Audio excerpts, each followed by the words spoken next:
Mahal harganya si batu bacan. Bacan dibeli hijau warnanya. Salam pembuka saya ucapkan, semoga semua dalam lindungannya. Assalamualaikum warahmatullahi wabarakatuh. Alhamdulillahirabbil alamin wal akibatu lil muttaqin wala udwana illa ala zalimin. Wassalatu wassalamu ala asrofil anbiya'i wal mursalin imamil muttaqin sayyidil khuril muhajjalin wa ala alihi wa ashabihil mujahidinat tahirin amma ba'du. Pertama-tama dan yang paling utama, marilah kita panjatkan puja dan puji syukur kita atas kehadirat Allah Subhanahu wa ta'ala, yang mana beliau selalu memberikan kita rahmat dan kenikmatan, baik itu nikmat iman, Islam, nikmat kesehatan, dan lain-lain. Maka dari itu, marilah kita sama-sama mengucapkan hamdalah. Alhamdulillahirabbil alamin. Sholawat berangkaikan salam tak lupa pula kita hadiahkan kepada ruh junjungan alam, yakni Nabi besar Muhammad sallallahu alaihi wasallam.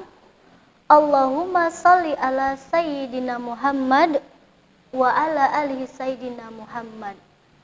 Semoga dengan memperbanyak sholawat, kita semua termasuk umat yang akan mendapatkan syafaatnya di yaumul mahsyar kelak. Amin amin ya rabbal alamin.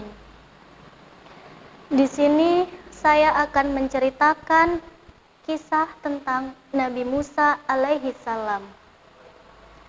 Nabi Musa alaihi salam adalah seorang nabi yang termasuk ke dalam kelompok ulul azmi. Beliau mendapat gelar Kalimullah.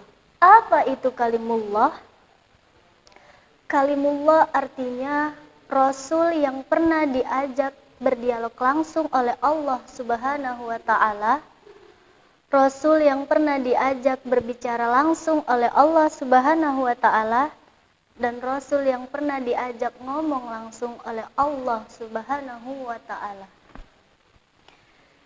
Jamaah rahimakumullah, seperti yang kita tahu bahwa di zaman Nabi Yusuf alaihi salam, beliau membawa serta seluruh keluarganya untuk tinggal di Mesir.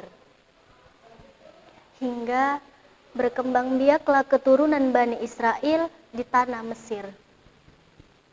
Hingga sampai pada zaman pemerintahan Raja Ramses II yang semakin khawatir dengan banyaknya perkembangbiakan Bani Israel di tanah Mesir, akan menghapuskan, akan meruntuhkan, dan akan menghancurkan kekuasaan daripada kerajaannya itu.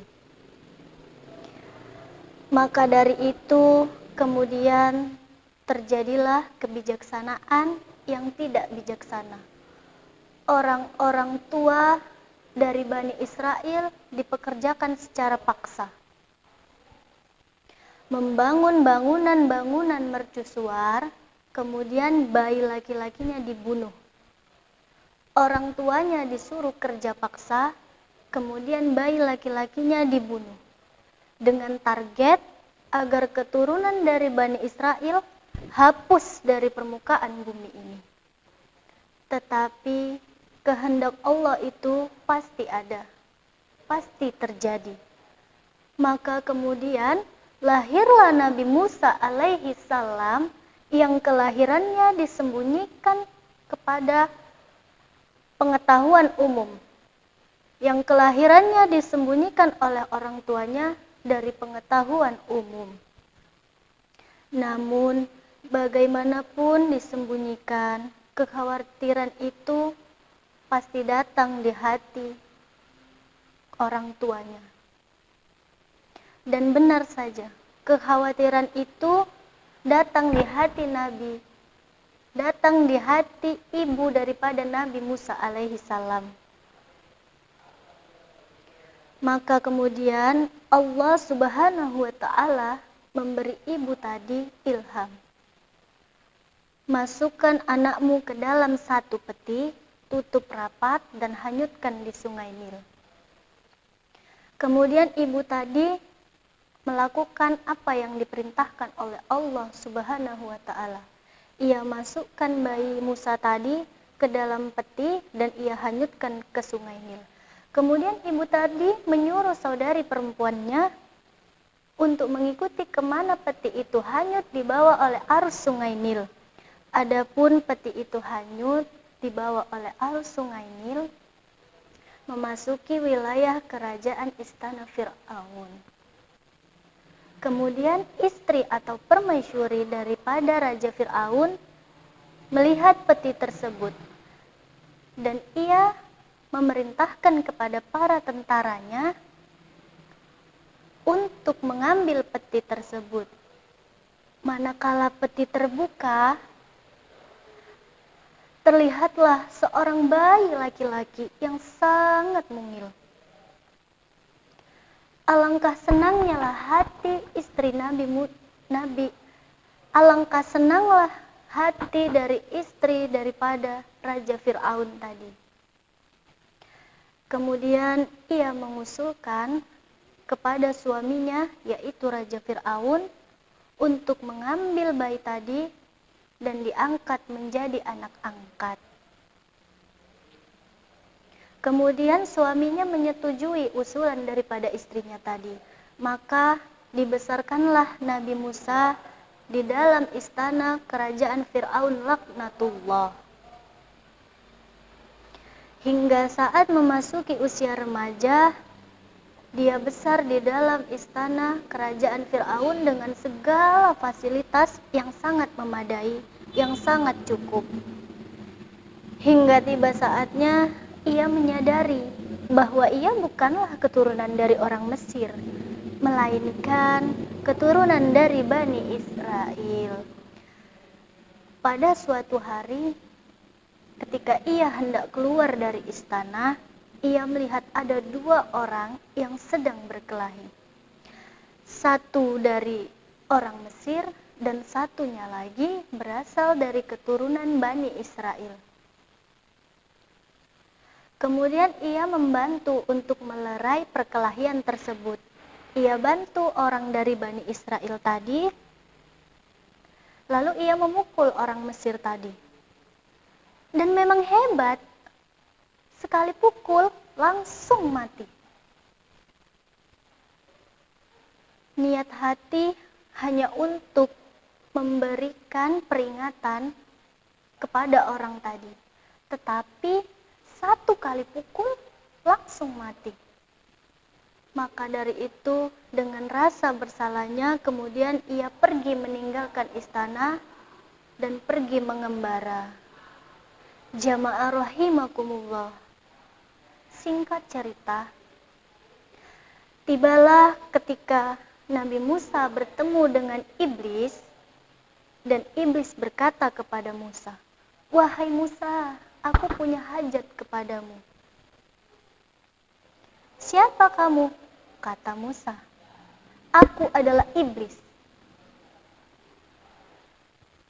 Kemudian Musa ini kalau marah kelihatan langsung dari mukanya, kelihatan langsung dari wajahnya. Nampak dari bola matanya bahwa ia benar-benar marah. Kemudian keadaan iblis saat itu langsung pucat di hadapan Nabi Musa alaihi salam. Nabi Musa inilah satu-satunya nabi yang pernah menampar malaikat maut sampai penyok, sampai pindah. Hadis Imam Bukhari Muslim. Malaikat maut diturunkan oleh Allah Subhanahu wa ta'ala untuk mencabut nyawa daripada Nabi Musa alaihi salam. Namun karena memang belum jadwalnya, memang belum waktunya, malaikat maut ini hanya mengintai-ngintai, hanya memantau saja. Tetapi Nabi Musa ini pantang ada yang menatap dia seperti itu. Pantang ada yang menatap dia serius sekali seperti itu. Malaikat maut tadi menampakkan wujudnya kepada Nabi Musa alaihissalam. Sorot matanya bikin merinding. Pantang sekali ditatap Nabi Musa ini. Kemudian ia mendekati malaikat maut dan ia berkata, "Mau apa lo natap-natap gue begitu?" Kemudian malaikat maut menjawab, "Aku adalah malaikat maut." Tanpa berpikir panjang, Nabi Musa tadi langsung menampar malaikat maut hingga malaikat maut penyok dan langsung pindah. Langsung pindah dan lari ke sisi Allah Subhanahu wa taala. Dan ia berkata kepada Allah bahwa, "Ya Allah, kenapa Engkau kirimkan aku kepada seseorang yang tidak menginginkan kematiannya?" Lalu kata Allah, Allah perbaiki. Kemudian malaikat maut tadi diturunkan lagi ke keberadaan Nabi Musa alaihissalam. Diberikan tanda khusus bahwa agar Nabi Musa ini yakin kalau benar-benar itu memang malaikat maut, agar tidak dipukul lagi.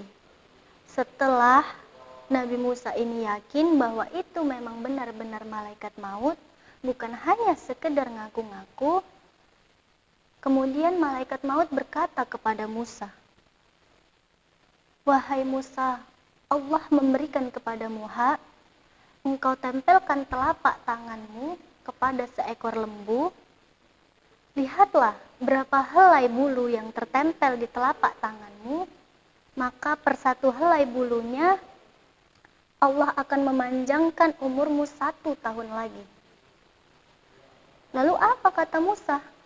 Musa pun menjawab, "Untuk bertemu dengan kekasihku, aku harus menunggu sekian lama lagi. Aku harus menunggu berapa lama lagi? Oh, tidak. Aku tidak mau. Lakukanlah sekarang. Aku mau sekarang. Kerjakanlah tugasmu." Demikianlah yang dapat saya sampaikan. Jika ada kelebihan, itu datangnya dari Allah Subhanahu wa taala, dan jika ada kekurangan, itu datangnya dari diri saya sendiri. Semoga kisah tadi dapat menambah pengetahuan untuk kita semua. Dan jangan lupa, saksikanlah kelanjutan ceritanya hanya di Al-Kausar Channel. Saya akhiri, ambil cucian tempat Bu Desi, cukup sekian dan terima kasih. Wassalamualaikum warahmatullahi wabarakatuh.